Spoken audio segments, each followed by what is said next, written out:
জীবনের প্রথম নামাজ পড়াতে ফজরের নামাজ আল্লাহর নবীর ইমামতিতে খানায়ে কাবার বাইতুল্লাহ আদায় করব। কোন কাফের যদি বাধা দিতে আসো তোমাদের দেওয়া তলোয়ার দিয়ে দুখণ্ডিত করে ফেলবো।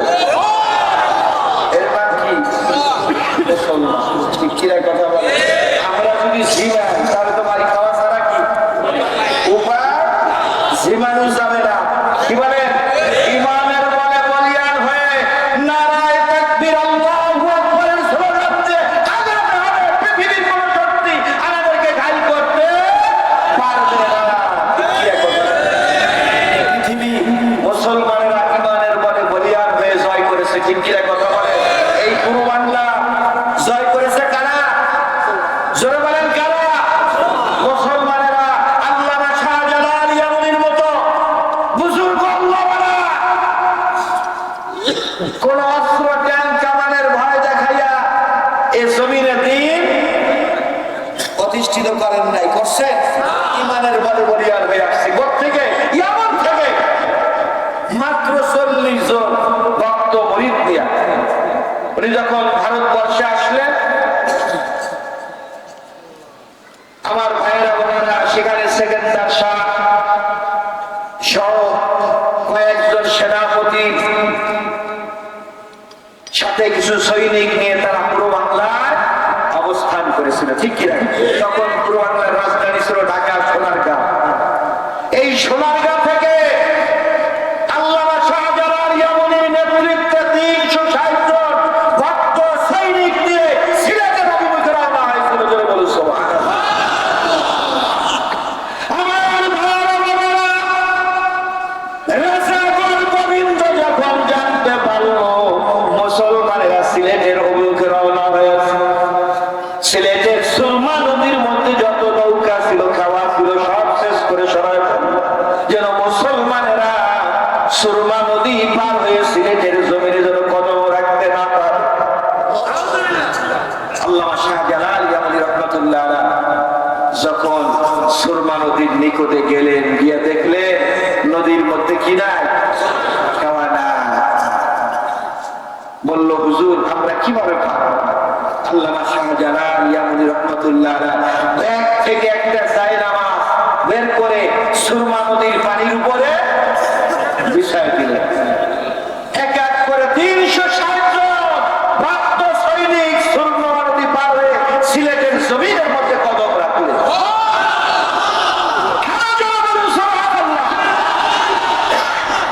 আমার ভাইয়েরা বাবারা, কেমন আল্লাহর ওলি ছিলেন, কেমন পীর ছিলেন, কেমন তার ভক্তবৃন্দ ছিল। ঠিক কি কথা বলে? 40 জন মুরিদ ছিল। কয়জন?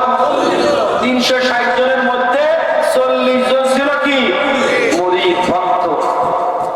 আল্লামা শাহজালাল ইয়ামানি রাহমাতুল্লাহ আলাইহি ডাক দিয়া বললেন, বাবা তোমাদের মধ্যে এমন কেউ আছো কিনা যে 40 বছরের মধ্যে আসরের নামাজ কাজা করো না? কয় বছর? 40 বছর আসরের নামাজ কাজা করো। কেমন মুমিন আর কেমন মুমিন। ঠিক কি কথা? কি গরু আর কাবি কি বলে? আমাদের দেশে পীরও যেমন সোলা সালা, আবার মুরিদও কি একই ক্লাসে। আল্লামা শাহজালাল ইয়ামানি রাহমাতুল্লাহ আলাইহি বড় বড় একজন হাত উঠাইছে, হুজুর আমার 40 বছরের মধ্যে আসরের নামাজ কাজা হয় নাই। জোরে বলুন সুবহানাল্লাহ। আল্লামা শাহজালাল ইয়ামানি রাহমাতুল্লাহ আলাইহি বলেন, বাবা তুমি কিবলা মুখে আযান দাও। কিবলা মুখে আল্লাহু আকবার বলে যখন আযানের ধ্বনি শুরু করছে, রাজা গোবিন্দের সিংহাসনের মধ্যে ভূমিকম্প শুরু হয়ে গেছে। ভূমিকম্প হলে কি হয়? সবকিছু ভেঙে চুরে খান খান হয়ে যায়। অস্ত্রের ভয় দেখানো লাগছে, ক্যান কামান বোমা।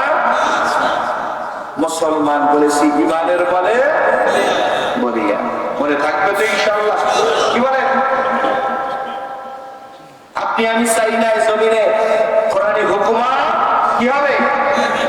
কারা কারা চাপ দেখি হাত উঠান। লিল্লাহি তাকবীর, লিল্লাহি তাকবীর, দিন ইসলাম, দিন ইসলাম, আল কোরআনের আলো, আল হাদিসের আলো। হাত নামান।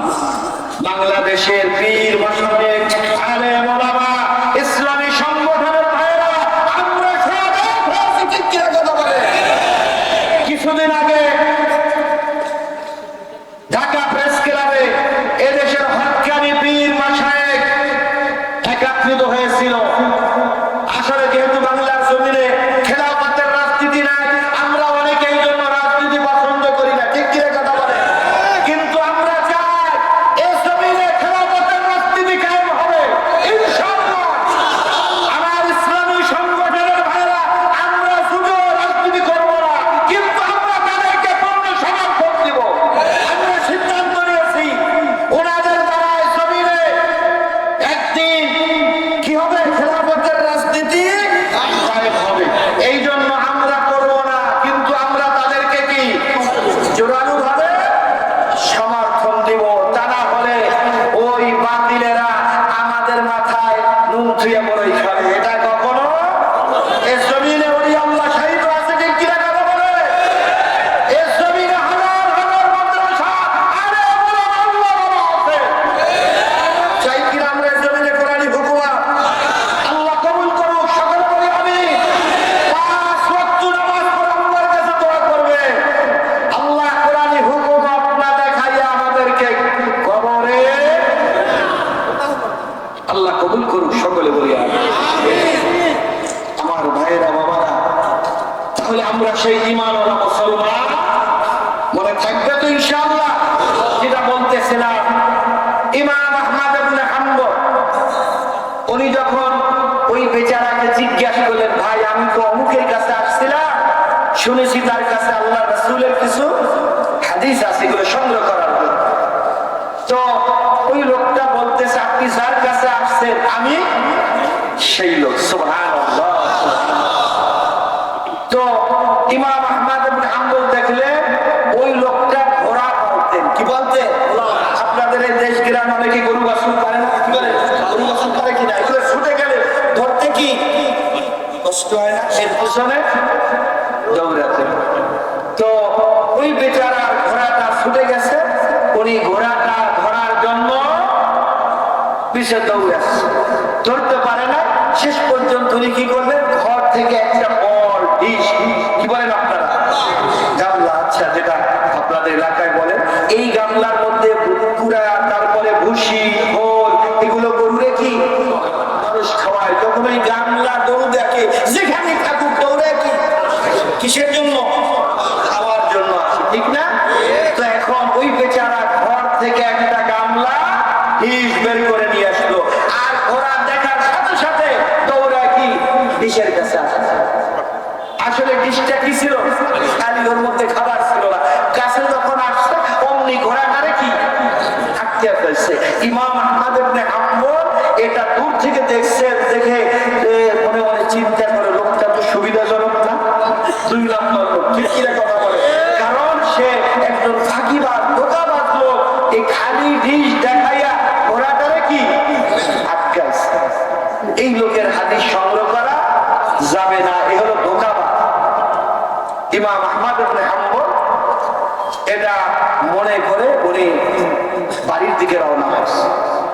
তো এখন পিছন থেকে লোকটা ডাকতেছে, ভাইজান আপনি আমার থেকে হাদিস সংগ্রহ করার জন্য আসছেন, হাদিসগুলো নেবেন না? লা ইলাহা ইল্লাল্লাহ, লা ইলাহা ইল্লাল্লাহ, লা ইলাহা ইল্লাল্লাহ, লা ইলাহা ইল্লাল্লাহ, লা ইলাহা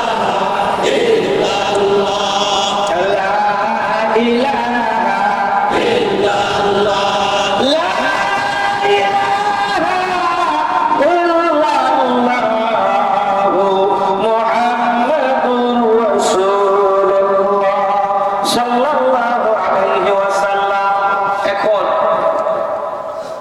ইমাম আহমদ ইবনে হাম্বল বলতেছে যে আপনি ধোঁকাবাজ লোক, আপনার হাদিস আমার কি দরকার নেই।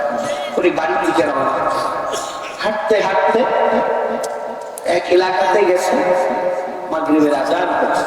ইমাম আহমদ ইবনে হাম্বল কি করলেন, ওই মসজিদে ঢুকলেন, ঢুকে ওখানে মাগরিবের সালাত আদায় করলেন, ফরজের পরে সুন্নাহ, সুন্নাতের বাদ সালাতুল আওয়াবিন পড়লেন। এরপরে মসজিদের এক কোনায় বসে হাতের মধ্যে তাসবিহ নিয়ে তাসবিহ তাহলিল করতেছে, সুবহানাল্লাহ আলহামদুলিল্লাহ লা ইলাহা ইল্লাল্লাহ সুবহানাল্লাহ আলহামদুলিল্লাহ লা ইলাহা ইল্লাল্লাহ সুবহানাল্লাহ আলহামদুলিল্লাহ লা ইলাহা ইল্লাল্লাহ লা ইলাহা ইল্লাল্লাহ মুহাম্মাদুর রাসূলুল্লাহ সাল্লাল্লাহু আলাইহি ওয়াসাল্লাম। আল্লাহওয়ালা মানুষ যারা, আল্লাহ প্রিয় বান্দা বান্দি যারা, তারা কিন্তু অযথা সময় নষ্ট করেন না। করেন কি বলেন? ওনারা যখন সময় পান বসে বসে তাসবিহ তাহলিল আল্লাহ জিকির করেন। যারা বলেন সুবহানাল্লাহ। এই তাসবিহ তাহলিলের দ্বারা, জিকিরের দ্বারা আল্লাহর সাথে বান্দার একটা কি সম্পর্ক, প্রেমের সম্পর্ক হয়ে যায়। যারা বলেন সুবহানাল্লাহ। এই জন্য ওনারা সবসময় কাকে স্মরণ করেন? আমরা যদিও দেখি আল্লাহওয়ালা মানুষ হাটে যায়, বাজারে যায়, দোকানে যায়, ক্ষেত খামারে যায়, যায় না? কি বলে? খেতে গিয়ে কাজ করে, বাজারে গিয়ে ব্যবসা বাণিজ্য করে, অফিস আদালতে গিয়ে কাজ কর্ম করে, করে গিয়ে কথা বলে, কাজ করে হাত দিয়া, চোখ দিয়ে দেখে, কান দিয়া শুনে, কিন্তু জবান দিয়া কাকে স্মরণ করে? আল্লাহ। কি জোরে বলুন সুবহানাল্লাহ। ইমাম আহমদ ইবনে হাম্বল উনি মসজিদে বসে বসে তাসবিহ তাহলিল করতেছে, করতে করতে এশার ওয়াক্ত এসে গেছে। এশার আজান হলো, এশার নামাজ জামাতে কি করলেন? আদায় করলেন। নামাজ শেষ করে মনে মনে চিন্তা করে, মুসাফির মানুষ, কোথায় যাবো, শীতের রাত, কনকনা শীত, মসজিদে বসে সারা রাত ইবাদত বন্দেগী করে সময়টা কি সকালে ফজরের নামাজ পড়ে তারপরে আবার বাড়ির দিকে রওনা হবো। সুবহানাল্লাহ, সুবহানাল্লাহ। মসজিদের এক কোনায় বসে আছে, খাদেম সাহেব এসে বলে, হুজুর তাড়াতাড়ি বেরোন। বলে, বাবা আমি তো একজন মুসাফির মানুষ, আমার থাকা জায়গা নাই, কনকনা শীত, কোথায় যাবো? আমি তো মনে করছি আল্লাহ বিল্লাহ করে রাতটা কি মসজিদে পার করে দিব, সকালে ফজর করে বাড়ির দিকে রওনা। বলে, না মসজিদে থাকতে পারবেন না, প্রতিপক্ষে দিলে মসজিদ থেকে বের। ইমাম আহমদ ইবনে হাম্বল বেড়াইয়া হাঁটা শুরু করছে, শীতের রাত, কনকনা শীত। হাঁটতে হাঁটতে গভীর রাতে একটা বাজারের মধ্যে ঢুকছে। রাত্রে তো বাজারের দোকান কি সব বন্ধ। দেখে একটা রুটির দোকানদার, ওই বেচারা রুটি বানাচ্ছে, ভাজতেছে, তার দোকানটা কি খোলা। ইমাম আহমদ ইবনে হাম্বল ওই দোকানদারের সামনে গিয়ে সালাম দিয়েছেন। দোকানদার সালামের জবাব দিয়েছে, বলে, ভাইজান আমি একজন মুসাফির মানুষ, থাকার জায়গা নাই, আপনি একটু পারমিশন দিতেন, আপনার চুলার পাশে বসে আমি রাতটা পার করে দিতাম। বলে, কোনো সমস্যা নাই, আপনি বসে। ওই তো বলছি না, আল্লাহ আমাদের কাজ বসা না। কি বলে? যেখানে আমরা দেখতেছি দুনিয়ার কাজে কি ব্যস্ত, দুনিয়ার কাজে লিপ্ত, কিন্তু আসলে তার জবানে কি কাকে স্মরণ করতেছে? আল্লাহকে। জবানের জিকির বন্ধ করলো, কলব নামক মিশিয়ে আল্লাহ আল্লাহ আল্লাহ আল্লাহ আল্লাহ আল্লাহ জিকির কি চলতেছে। সুবহানাল্লাহ, সুবহানাল্লাহ। ঠিক কথা। আমার ভাইরা বাবারা, ইমাম আহমদ ইবনে হাম্বল শীতের রাত, কনকনা শীত, চুলার পাশে যখন বসছে চুলার তাপে একটু কি একটু আরাম লাগতেছে না কি? কিন্তু বসে বসে তাসবিহ হাতে নিয়ে আল্লাহ রাব্বুল আলামিনকে স্মরণ করতেছে। আল্লাহ আল্লাহ আল্লাহু লা ইলাহা ইল্লাহু আল্লাহ আল্লাহ আল্লাহু লা ইলাহা ইল্লাহু আল্লাহ আল্লাহ আল্লাহু লা ইলাহা ইল্লাহু। মজা লাগেনি? কি বলে? না মজলে কিন্তু মজা লাগবে না। আল্লাহর মহব্বত যদি অন্তরের মধ্যে কি ফিট করতে পারেন তাহলে মজা লাগবে। সুবহানাল্লাহ।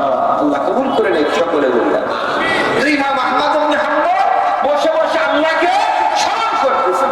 লক্ষ্য করে দেখেন ওই রুটির দোকানদার আটা ছেড়ে গামলার মধ্যে কি রাখছে, ওই খামির থেকে কি করে হাত দিয়ে আটা নাই কষ্টটা করলো, আবার নিয়ে এইটারে পিড়ার উপর রাইখে বেলন দিয়ে কি বেলে বেইলা তাওয়ার মধ্যে দেয় কষ্টটা করলো। আবার যখন রুটি ভাজা হয় এইটারে পটের মধ্যে কি রাখে, কি বলে কষ্টটা করলো। ইমাম আহমদ ইবনে হাম্বল এটা দেখে উনি হতবাক হয়ে গেলেন। এখন লোকটাকে জিজ্ঞেস করে, ভাই সাহেব আপনি আমল কতদিন যাবত করেন? ভাই সাহেব আমি দীর্ঘদিন যাবত এই আমলটা করি। সুবহানাল্লাহ। ইমাম আহমদ ইবনে হাম্বল বলতেছে, এই আমল করে আপনি কিছু পেয়েছেন? বলে হ্যাঁ অবশ্যই পেয়েছি। কি পেয়েছেন?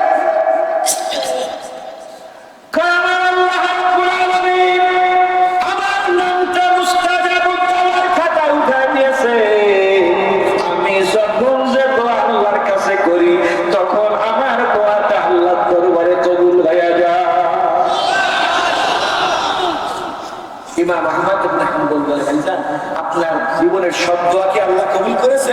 বলে হ্যাঁ আমার জীবনের সব দোয়া আল্লাহ কবুল করেছে, একটা দোয়া এখনো কবুল হয় না। তো সেই দোয়াটা কি আমাকে একটু বলবেন? রুটির দোকানদার বলতেছে, ভাইজান আমি আল্লাহর কাছে দোয়া করেছিলাম, আল্লাহ এই যুগের শ্রেষ্ঠ আলেম মুহাদ্দিস ইমাম আহমদ ইবনে হাম্বলকে যদি আমি পাইতাম, তার সিনার সাথে আমার সিনাটা মিলাইতাম, তার কপালের মধ্যে একটা সিনা খাইতাম, এই দোয়াটা এখনো কবুল হয়নি।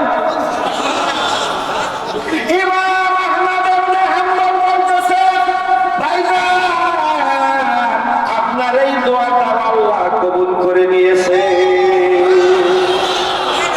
আমি হইলাম এই যুগে ইমাম আহমদ ইবনে হাম্বল। যেন বলুন সুবহানাল্লাহ।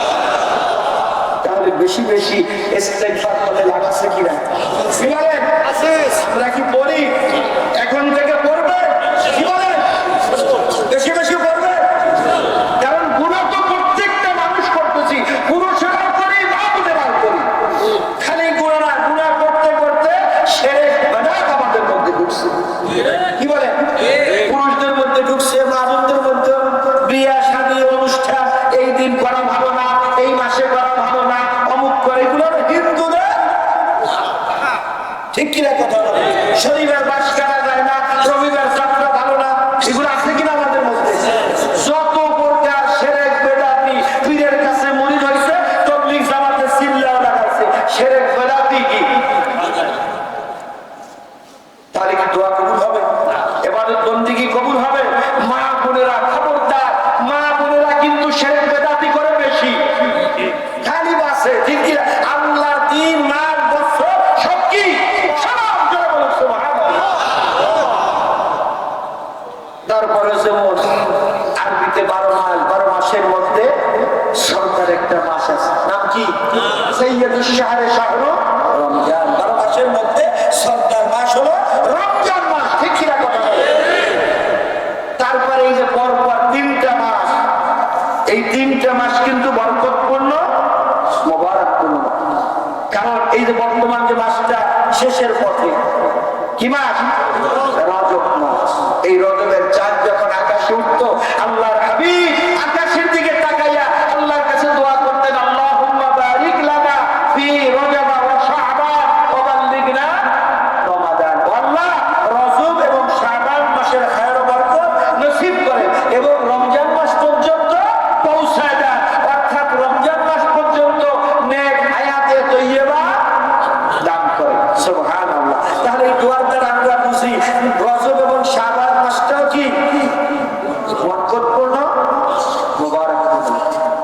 কিরা কথা বলে।